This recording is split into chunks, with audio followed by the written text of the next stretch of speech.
Now let's now cross to the other side of the floor. My colleague Tshepo Mongoai is standing by there. He's just getting reaction from the business community. Of course, he is the editor of the economics desk. Tshepo, over to you. Thank you very much. Well, there's no doubt that the outcome of these elections has definitely sparked fears in the hearts of investors and local business communities. Of course, what they are looking for is some certainty in terms of policy direction so that they would know that their future in South Africa and their investment in South Africa are secured.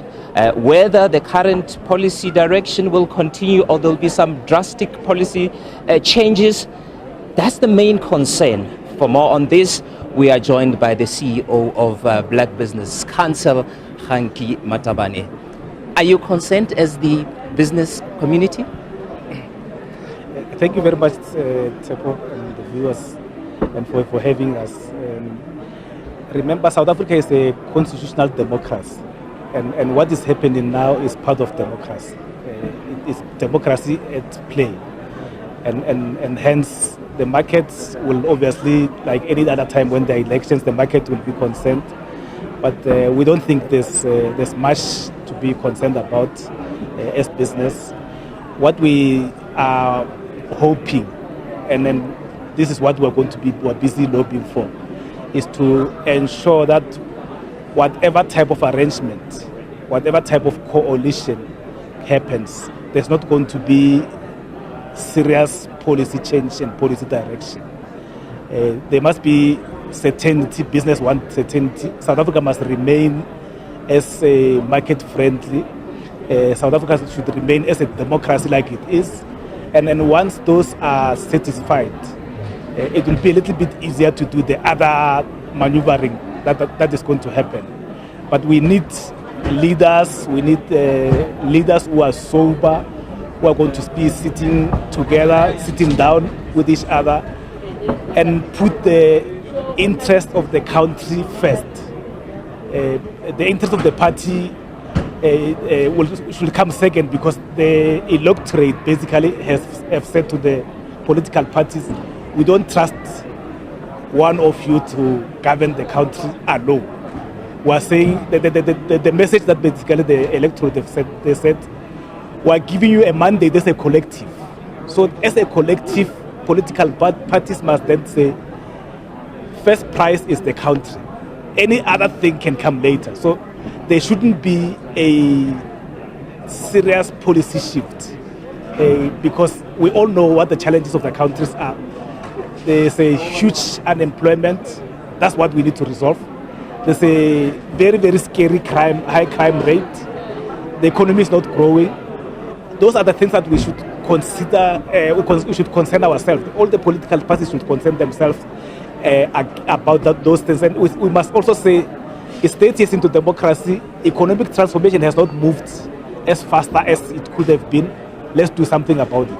I mean, so far we've seen greater private sector participation with the ANC championing that. But we know that some of the political parties that have actually emerged, they are pushing for greater government participation in terms of nationalization. And it's quite interesting to say that you are not concerned as business. Yeah, not that we are not like concerned, but we are not like concerned in a more worrying way. We are concerned because any time there are changes, there will be new personalities that we must engage with. There will be new parties that we must engage with. But because we have been engaging these parties for some time, so because of where we're sitting, we engage all the political parties in South Africa. So we plus or minus know what their plans are. Their plans are not necessarily, or their policies are not too much divergent from each other.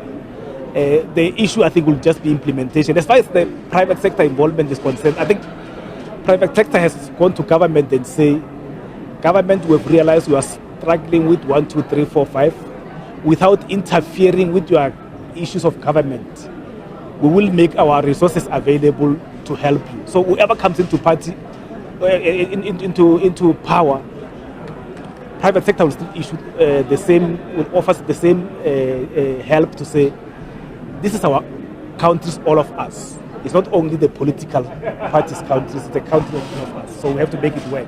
But we know that, ideas in terms of dealing with the triple challenges might not be quite the same on how to tackle those challenges.